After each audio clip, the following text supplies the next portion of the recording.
माननीय मुख्य अतिथि श्री राहुल गांधी जी, माननीय मुख्यमंत्री छत्तीसगढ़ शासन श्री भूपेश बघेल जी, दीपक बैद जी और मंच पर उपस्थित सभी अतिथि, छत्तीसगढ़ महतारी के चित्र पर माल्यार्पण एवं दीप प्रज्वलन कांग्रेस प्रदेश प्रभारी कुमारी शैलजा जी भी। तो अब आखिरकार इस कार्यक्रम की औपचारिक शुरुआत यहां पर हो चुकी है। मुख्य अतिथि महोदय श्री राहुल गांधी जी इस मंच पर मौजूद है, इस कार्यक्रम में आ चुके हैं। अब हम आप सभी से आग्रह करेंगे कि आप अपने स्थान पर खड़े हो जाएं।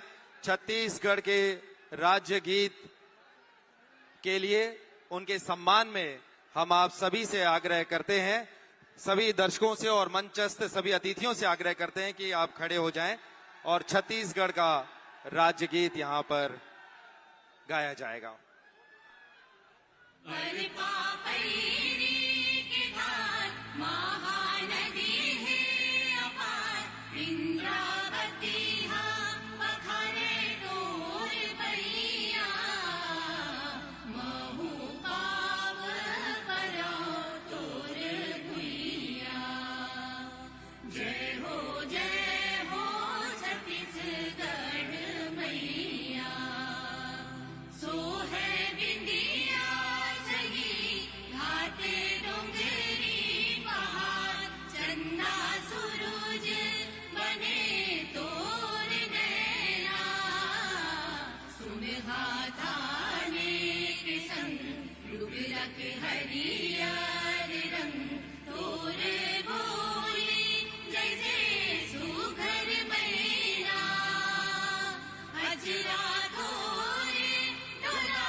राहुल गांधी जिंदाबाद, राहुल गांधी जिंदाबाद। नारा लगाते रहिए आप लोग, राहुल राहुल राहुल। बहुत सम्मान के साथ मैं राहुल जी को आमंत्रित करता हूं, आए हम सबको संबोधित करें आदरणीय राहुल गांधी जी।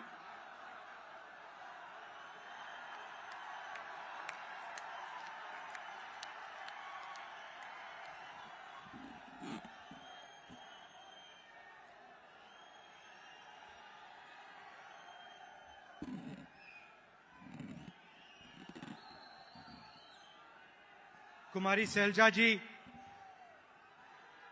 भूपेश बघेल जी, टीएस सिंहदेव जी, चरणदास महंत जी, तमराज साहू जी, दीपक बैद जी, फूलो देवी नेताम जी, छत्तीसगढ़ के मंत्री, एमएलएज, हमारे प्यारे पार्टी के कार्यकर्ता, बब्बर शेर,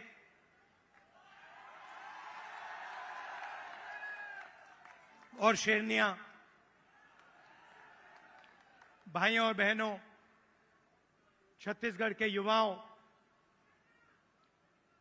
प्रेस के हमारे मित्रों, आप सबका यहां बहुत बहुत स्वागत। इतनी गर्मी में आप आए, अपना कीमती समय आपने हमें दिया, हमारी बात सुनने आए, इसके लिए मैं बहुत आभारी हूं।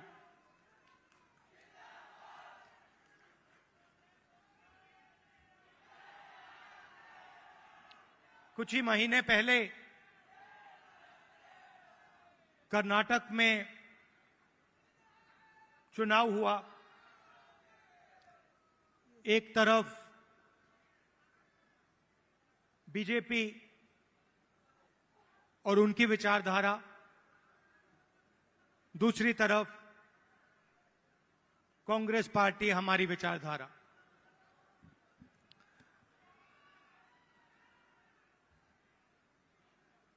उनका काम लोगों को बांटने का, नफरत फैलाने का, हिंसा फैलाने का। हमारा काम लोगों को जोड़ने का, नफरत के बाजार में मोहब्बत की दुकान खोलने का।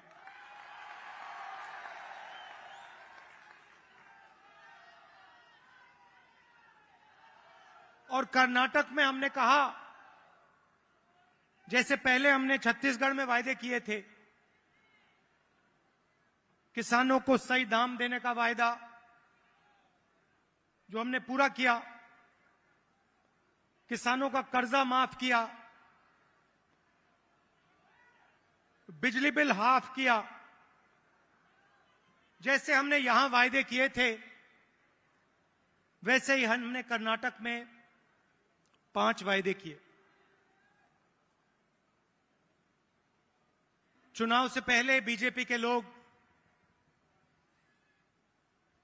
हर बार वो कोई ना कोई नंबर निकाल देते हैं।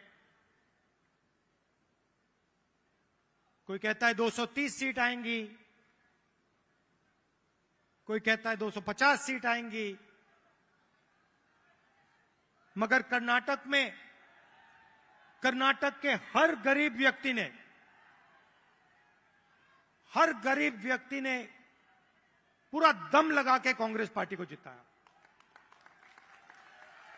और वही यहां हुआ था। देखिए, एक बात मैं साफ करना चाहता हूं,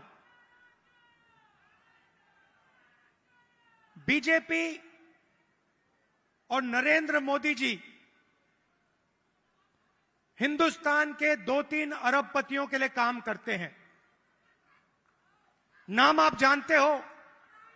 कुछ ही दिन पहले दुनिया के सबसे बड़े फाइनेंशियल अखबारों में अदानी जी के बारे में कहानी आई, आर्टिकल छपा। दुनिया के सबसे बड़े फाइनेंशियल न्यूज़पेपर में लिखा था, अदानी जी जो नरेंद्र मोदी जी के करीब हैं, उन्होंने हिंदुस्तान से हजारों करोड़ रुपया बाहर देशों में भेजा और उस पैसे से स्टॉक मार्केट में अपने शेयर्स का दाम बढ़ाया। और उस पैसे से अदानी जी आपकी जो पूंजी है, आपका जो इंफ्रास्ट्रक्चर है, आपके जो एयरपोर्ट हैं, सुना है अब रेलवे स्टेशन भी उनको दिए जाएंगे।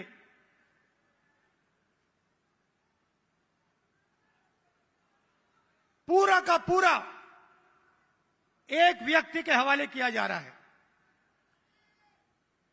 और मैं साफ कहना चाहता हूं कि चाहे वो कर्नाटक की सरकार हो, छत्तीसगढ़ की हो, राजस्थान की हो, हिमाचल की हो, और जो अभी आने वाली हैं तेलंगाना, मध्य प्रदेश, ये सारी की सारी सरकारें गरीबों की सरकारें होंगी, अदानी की सरकारें नहीं होंगी।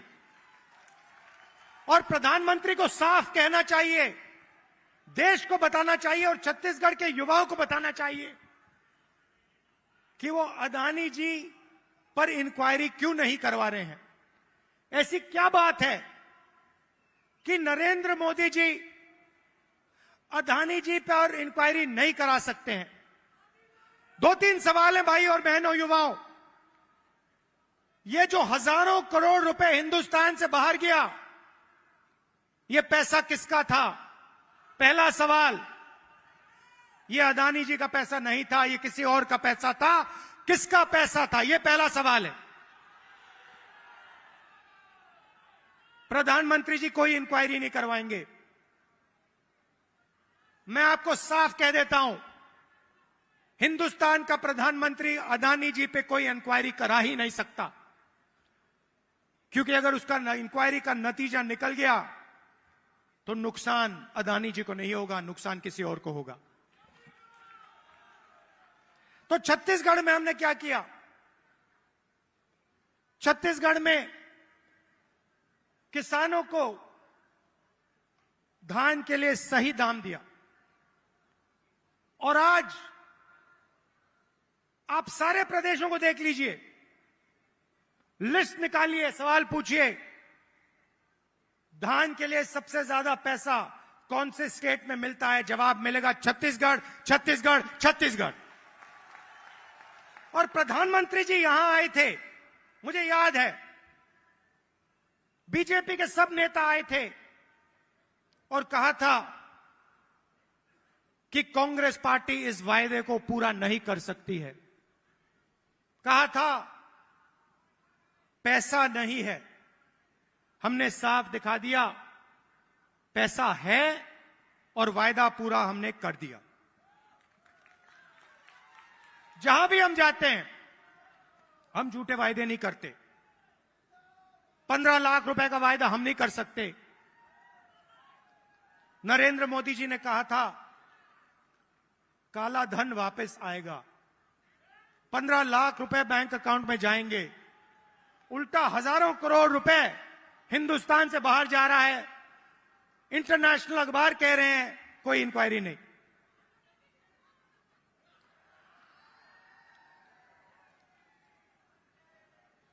तो अब छत्तीसगढ़ के युवा जो हैं, आपकी बहुत बड़ी जिम्मेदारी है और हम चाहते हैं कि आप प्रदेश को चलाने में, राजनीति को चलाने में आगे आए।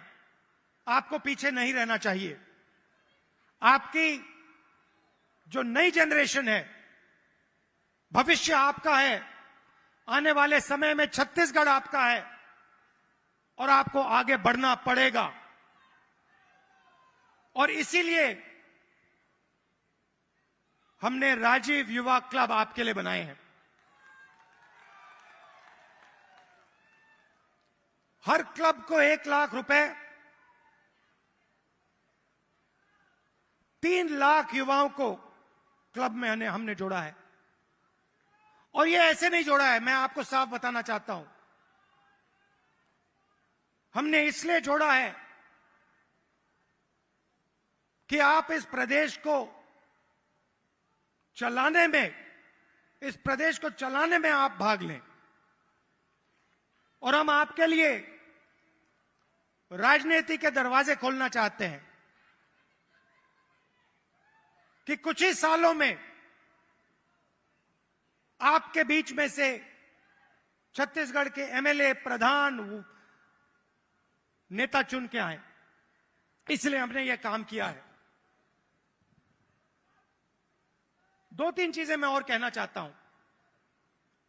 जो हमारे आदिवासी भाई हैं, आपके लिए हमने पैसा कानून लाया, आपकी जमीन की रक्षा की। मैं आपसे एक बात कहना चाहता हूं। हम आदिवासी शब्द का प्रयोग करते हैं। आदिवासी का मतलब जो हिंदुस्तान के ओरिजिनल मालिक हैं। आदिवासी का मतलब इस देश की जो जमीन है, जो धरती है, उसके सबसे पहले आप मालिक थे। मतलब आपकी जमीन पर, जंगल पर, जल पर आपका हक बनता है। बीजेपी ने एक नया शब्द निकाला है, वनवासी। इस शब्द का बिल्कुल दूसरा मतलब है। हम चाहते हैं कि आदिवासी युवा जो भी सपना देखना चाहें, देखें और उस सपने को पूरा करें। डॉक्टर बनना है, इंजीनियर बनना है, बिजनेस चालू करना है, लॉयर बनना है, जज बनना है, मैन्युफैक्चरिंग यूनिट शुरू करना है, सब चीजों में आपको शामिल होना चाहिए। वो चाहते हैं कि आप जंगल में ही रहें, आप जंगल के बाहर ना आए। शब्द के पीछे सोच है भाई और बहनों। उनका कहना है कि आप पहले हिंदुस्तान के मालिक नहीं थे, आप जंगल में रहते थे और आपको जंगल में रहना चाहिए। हम कहते नहीं, जंगल का हक, जमीन का हक, जल का हक आपको मिलना चाहिए, मगर जो भी आप सपना देखना चाहते हो, जहां भी आप जाना चाहते हो, वो सपना आपके लिए पूरा होना चाहिए। यह फर्क है विचारधारा में।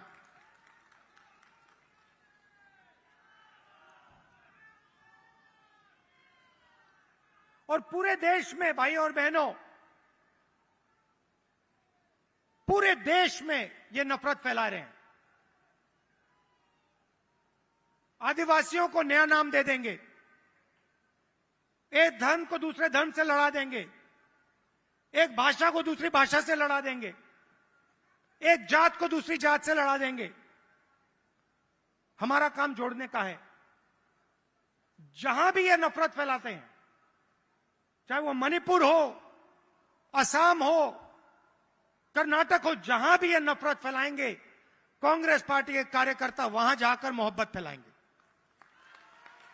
ये हमारा काम है, ये हमारी जिम्मेदारी है। आप देखिए, भारत जोड़ो यात्रा का यही लक्ष्य था। कन्याकुमारी से हम शुरू हुए, श्रीनगर तक गए,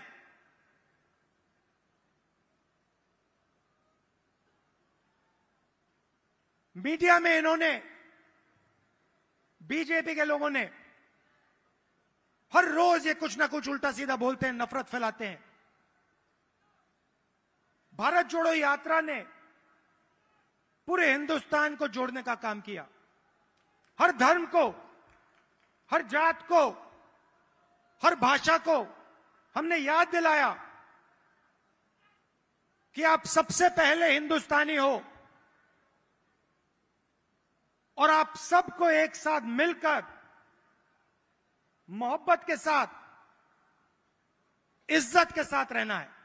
यह यात्रा का मैसेज था और यह बहुत गहरा मैसेज था, नया मैसेज नहीं था, बहुत पुराना मैसेज है।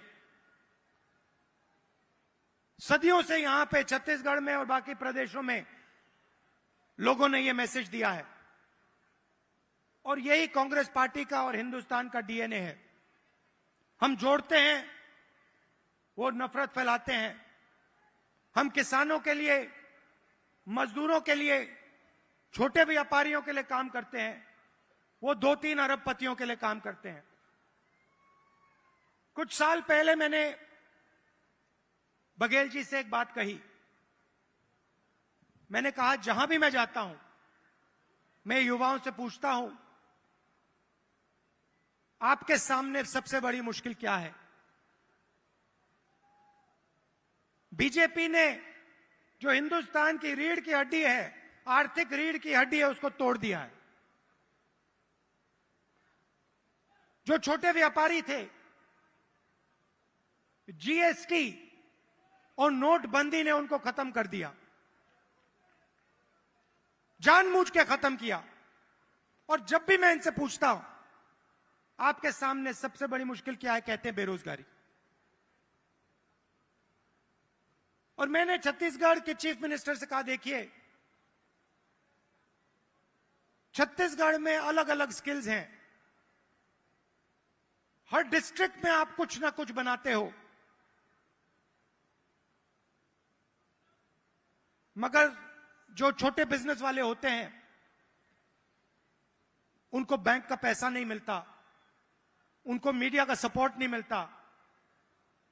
और मैंने छत्तीसगढ़ के चीफ मिनिस्टर बघेल जी से कहा कि आपका फोकस आपका फोकस इन छोटे व्यापारियों पे होना चाहिए, छोटे बिजनेस वालों पर होना चाहिए। बैंक के दरवाजे उनके लिए खोलने चाहिए, और मार्केटिंग हो तो इनके लिए हो। और खुशी से मैं कहता हूं कि बघेल जी ने इस पे काम शुरू कर दिया है, और इससे आने वाले समय में लाखों युवाओं को फायदा मिलेगा, हजारों नए बिजनेस खुलेंगे और लाखों युवाओं को रोजगार मिलेगा। देखिए, आपको सिर्फ छत्तीसगढ़ की नहीं सोचनी है। छत्तीसगढ़ हिंदुस्तान का सेंटर है।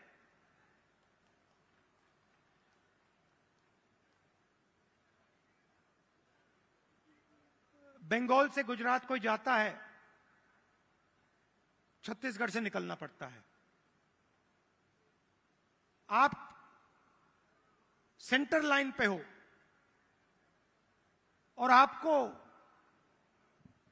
देश का लॉजिस्टिकल सेंटर बनना चाहिए कि आप इंफ्रास्ट्रक्चर तैयार करिए कि छत्तीसगढ़ हिंदुस्तान का लॉजिस्टिकल सेंटर बने। जो भी माल बंगाल से गुजरात बाकी प्रदेशों में जाए वो यहां प्रोसेस हो, यहां से निकले, एयरपोर्ट से आप बाकी दुनिया को छत्तीसगढ़ से जोड़िए। सिर्फ हिंदुस्तान को नहीं, बाकी दुनिया को आप एयरपोर्ट से जोड़िए, छत्तीसगढ़ को जोड़िए कि हमारे जो युवा हैं, छत्तीसगढ़ के जो प्रोडक्ट्स हैं वो पूरी दुनिया में जाएं, सिर्फ हिंदुस्तान में ना रहें। मुझे लगता है कि छत्तीसगढ़ की सरकार ने बहुत अच्छा काम किया है और आने वाले 5 सालों में भी यहां पे छत्तीसगढ़ की सरकार, कांग्रेस पार्टी की सरकार जबरदस्त काम करने जा रही है। कार्यकर्ताओं से मैं कहना चाहता हूं, आप हमारी रीढ़ की हड्डी हो, आप हमारे विचारधारा के लिए लड़ते हो। छत्तीसगढ़ में आपने हमें जिताया, राजस्थान में जिताया, कर्नाटक में जिताया, हिमाचल में जिताया, तेलंगाना में जिताओगे, फिर से छत्तीसगढ़ में जिताओगे, मध्य प्रदेश में जिताओगे, राजस्थान में जिताओगे।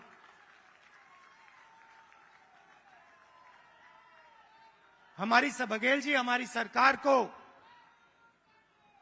हमारे कार्यकर्ता की रक्षा करनी चाहिए, करती है, मगर और डट के जो हमारा कार्यकर्ता है उसे लगना चाहिए कि मैं कांग्रेस पार्टी का कार्यकर्ता हूं, मैं कांग्रेस पार्टी की विचारधारा के लिए लड़ता हूं और मरता हूं। देश को आपकी जरूरत है। नफरत से देश आगे नहीं जा सकता है, हिंसा से देश आगे नहीं जा सकता है, अर्थव्यवस्था नहीं बढ़ सकती है। मोहब्बत से, इज्जत से काम किया जाता है, और अगर देश को जोड़ा जाता है, सबको एक साथ लाया जाता है, तो देश तेजी से प्रगति करता है। आप सब यहां आए, इतने प्यार से आपने मेरी बात सुनी, इसके लिए आप सबको दिल से धन्यवाद। और जो युवा हैं जो अब इन क्लब्स में शामिल होंगे, आप याद रखिए, छत्तीसगढ़ का भविष्य आपका है, आपकी बड़ी जिम्मेदारी है। आपको राजनीति में आना है और आपको छत्तीसगढ़ को भविष्य में चलाना है। बहुत बहुत धन्यवाद। जय हिंद, नमस्कार। बहुत बहुत शुक्रिया आपका आदरणीय श्री राहुल गांधी जी। जोरदार तालियों के साथ अभिनंदन हमारे आज के सम्माननीय अतिथियों का। माननीय मुख्य अतिथि श्री राहुल गांधी जी,